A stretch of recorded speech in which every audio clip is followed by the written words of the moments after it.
Assalamualaikum warahmatullahi wabarakatuh. Waalaikumsalam warahmatullahi wabarakatuh. Alhamdulillah wassalatu wassalamu ala Rasulillah wa ala alihi wa sahbihi wa mawalah, amma ba'du. Yang Bapak sayangi semua santri santriah, apa kabar semuanya ini? Alhamdulillah luar biasa. Allahu Akbar. Seperti biasa sebelum belajar kita berdoa ya. Silakan ketua dibimbing. Sebelum belajar ada baiknya kita berdoa terlebih dahulu. Berdoa dimulai. Bismillahirrahmanirrahim. Rabbi Zidna ilma warzuqna fahman wa amalan solihati birahmatika ya arhamar rahimin. Amin. Baik anak-anak Bapak semuanya, sebelum belajar Bapak absen dulu ya. Ini hadir semua nih ya. Mantap, alhamdulillah semuanya sehat walafiat, ya kan? Ya. Kemudian kita lihat kelompoknya udah dibagi kan? Kita lihat lagi ya. Siapa kelompok 1 ya? Kelompok 1, 2, 3, 4, 5. Ada 5 kelompok. Sudah ingat kan kelompoknya masing-masing? Ya, 1, 2, 3, 4, 5. Oke.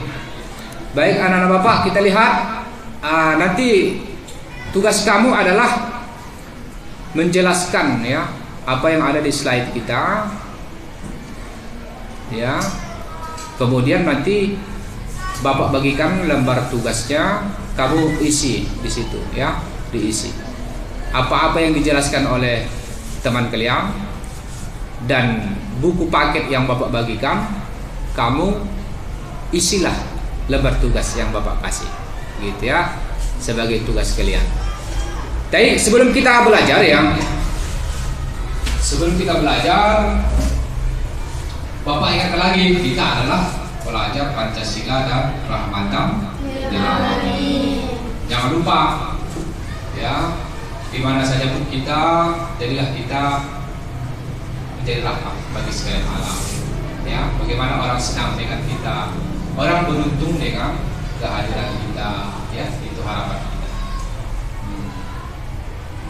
Kemudian sebelum kita mulai, Bapak kasih kamu satu pertanyaan. Apa pertanyaannya, Pak? Begini. Itu ada di kampung Bapak, ya. Ada, tapi nggak bisa disebutkan kampungnya lah. Di sana ada Bapak dengar yang nggak percaya dengan hari akhirat, nggak percaya dengan hari akhirat. Akhirnya apa? Akhirnya dia hidup suka hati dengan orang dia benci gitu, dengan berkelahi dengan orang dia nggak akur gitu. Dia melakukan maksiat, kejahatan ya kan? Akhirnya Bapak hidup, Bapak lihat kehidupannya sulit. Akhirnya kehidupannya menjadi sulit. Kenapa dia bisa seperti itu? Jangan dia nanti, ya kan? Nanti, ya. Baik anak-anak Bapak yang dirahmati Allah SWT, sebelum kita mulai, Bapak bagikan dulu bukunya ya. Bisa tolong nak bagikan satu kelompok satu buku ya.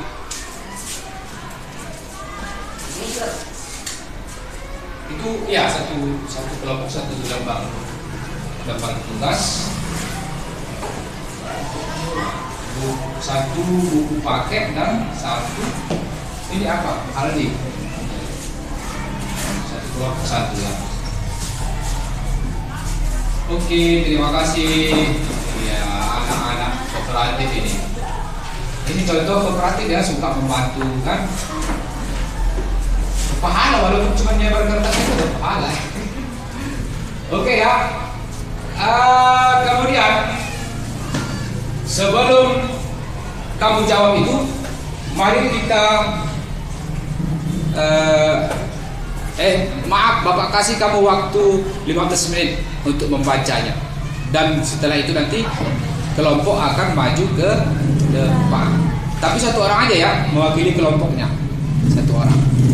Baik nak, mulai kita lihat apa tujuan pelajaran kita hari ini adalah. Nah, ini tujuan pelajaran kita ya. Silakan dilihat slide-nya. Tujuan pelajaran kita hari ini yang pertama, peserta didik mampu menganalisis dan memahami kapan hari akhir terjadi, alamat sughra atau tanda kecil kiamat, alamat kubro atau tanda besar kiamat. Boleh kita baca sama-sama nak? 1, 2, 3 ya. Tujuan pembelajaran, peserta didik mampu menganalisis dan memahami. 1. Kapan hari akhir terjadi. 2. Alamat sughra atau tanda kecil. 3. Alamat kubro atau tanda besar. Nah, itu tujuannya ya. Pertama, mampu menganalisis kapan hari kiamat terjadi, alamat sughra atau tanda kecil, kemudian alamat kubro atau tanda besar ya. Kemudian apa lagi nak? Ini nanti kamu ada tugas, kamu isi di lembar yang kosong itu kapan terjadi hari akhir, alamat sughra dan alamat kubronya ya. Kemudian ada penilaiannya ya.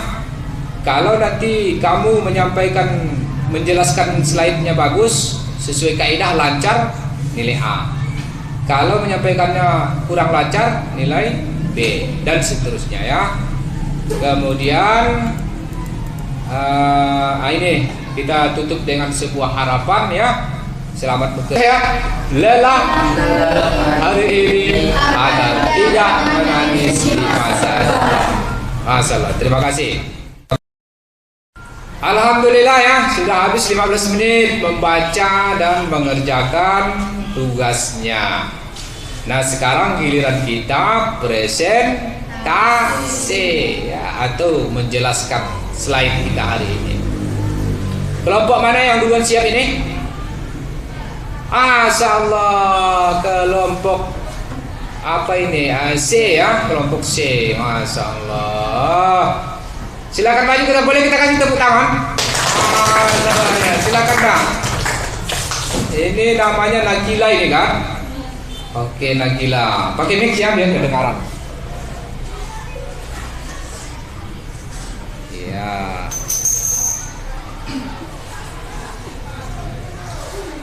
Assalamualaikum warahmatullahi wabarakatuh. Waalaikumsalam warahmatullahi wabarakatuh. Kami dari kelompok C ingin mempresentasikan atau menjelaskan pembelajaran pada hari ini. Kapan terjadi hari akhir? Hari akhir adalah hari kiamat, adalah sebuah kepastian dan hanya Allah Subhanahu wa taala yang tahu kapan terjadinya. Alamat sughra atau tanda-tanda kiamat kecil. Yang pertama ialah ilmu agama sudah dianggap tidak penting. Dan yang kedua, jumlah wanita lebih banyak.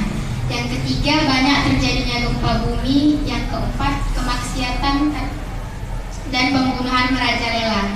Yang kelima, banyak bunuh diri. Yang keenam, pembunuhan pemimpin yang bodoh dan tidak bermoral.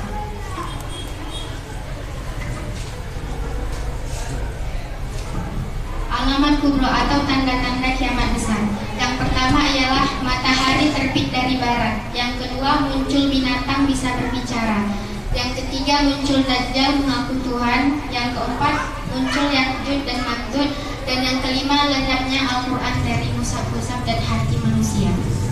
Masyaallah, barakallah. Boleh kita kasih tepuk tangan ya? Terima kasih. Penyampaian jelas ya, suaranya jelas terdengar, kalimat-kalimatnya pun jelas didengarkan.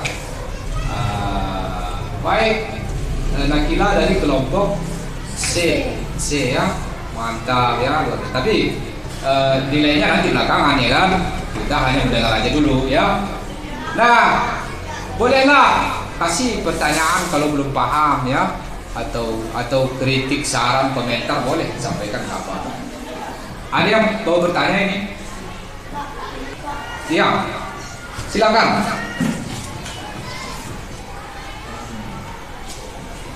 Apa yang dimaksud jumlah wanita lebih banyak? Oh, ternyata kelompok B pun belum paham ini tentang tanda-tanda kiamat kecil itu. Katanya jumlah wanita lebih banyak daripada laki-laki, ya kan? Maksudnya gimana gitu? Apa yang banyak itu pakaiannya aja atau sepatunya aja yang banyak? Coba, silakan. Bisa jawab? Oke. Yang dimaksud jumlah wanita lebih banyak ialah jumlah wanita lebih banyak daripada laki-laki. Rasulullah bersabda, sesungguhnya tanda-tanda kiamat ialah sedikitnya ilmu agama, merobeknya kebodohan, perzinahan secara terang-terangan, dan jumlah wanita lebih banyak daripada laki-laki, sampai-sampai dibandingkan dengan 50 perempuan dengan 1 orang laki-laki. Nah, itulah yang dimaksud banyaknya perempuan. Oh, itu aja. Oke, terima kasih. Masya Allah, luar biasa ya. Udah bisa menghafal hadis namanya ini, ya kan? Nakila ini. Ya, oke. Karena waktu kita nggak banyak, kita cukupkan 2 pertanyaan aja ya untuk Nakila ya. Sebenarnya udah banyak ini pertanyaan yang mau keluar ya. Tahan dulu. 2 sih ya. Nakila, kita bersilakan dulu, kita ucapkan terima kasih. Boleh kita tepuk tangan ya. Oke. Terima kasih. Baik, anak-anak bapak semuanya, ya yang dirahmati Allah SWT, bahwa karena waktu kita sudah habis, maka kita tutup pelajaran kita hari ini.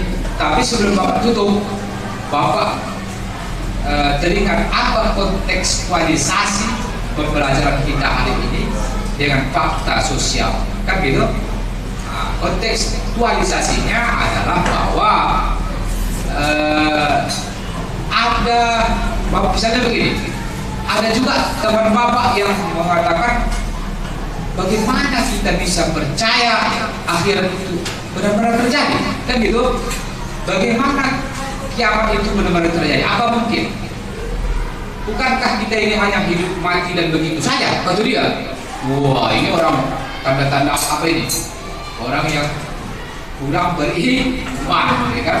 Ada kawan bapak begitu, tapi nggak boleh disebut namanya. Nah, kalau dia bertanya begitu, apa jawabannya? Oke, kita kasihlah dalil, kita kasihlah fakta, logika, ya kan? Contoh dalilnya apa? Contohnya, pernah Nabi Musa bertanya kepada Tuhan, wahai Tuhan, benarkah orang yang sudah mati itu akan dibangkitkan lagi?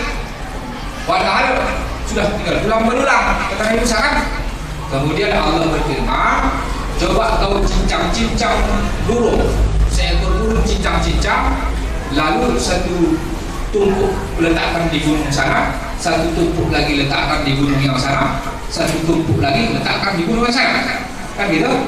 Kemudian Nabi Musa membuat itu, kemudian Allah berfirman, kemudian yang berpisah-pisah itu datang di hadapan Nabi Musa dan hidup lagi. Masalah kan udah dipotong-potong cincang-cincang, gunung sana, kemudian Allah berfirman, kemudian yang dipotong-potong itu datang di hadapan Nabi Musa dan menjadi hidup lagi, burung yang mati. Dalil yang kedua, pernah juga orang bertanya, apa mungkin tanah yang tandus, yang kering kerontak bisa menjadi subur?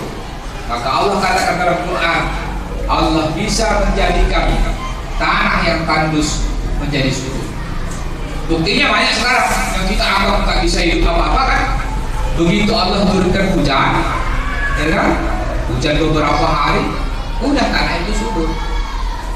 Contohnya dulu itu Makkah Mukarramah itu tanahnya tandus itu dulu, ya kan? Begitu Nabi Ibrahim ke sana dan dia berdoa, sekarang tanah Makkah Mukarramah jadi nomor 1 terindah di dunia, ya kan? Subur, nanam apa aja, kurma banyak sekali. Baik anak-anak bapak yang dirahmati Allah SWT. Kemudian sebelum kita tutup pembelajaran kita hari ini, boleh ya kita baca kesimpulan kita hari ini. Kita baca sama-sama ya kesimpulan yang pertama. Ya, hanya yang kedua,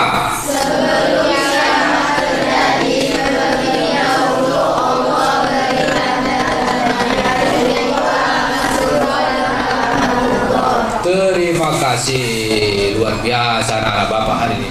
Semangat belajarnya ya, tinggi. Kalau bapak lihat ini dari nilai sikap, ya kan? Bapak lihat sikap kooperatifnya, kolaboratifnya, kreatifnya, berpikir kritisnya, ya kan? Berpikir kritis tandanya apa? Rajin bertanya. Nah, itu tandanya dia berpikir kritis. Bisa menjelaskan ke depan. Itu berpikir kritis. Apalagi sikapnya serius, bapak lihat semua serius, fokus, ya kan? Nah, ini tanda bagus. Jadi anak bapak sekalian, besok kita insya Allah belajar tentang apa itu namanya amal sosial ya. Besok insya Allah kita belajar tentang amal sosial. Kamu nanti akan menjelaskan gambar-gambar. Nanti misalnya bapak tunjukkan gambar kebakaran. Nah, kamu jelaskan itu. Apa itu, mengapa, bagaimana, untuk apa? Untuk apa kebakaran itu terjadi misalnya?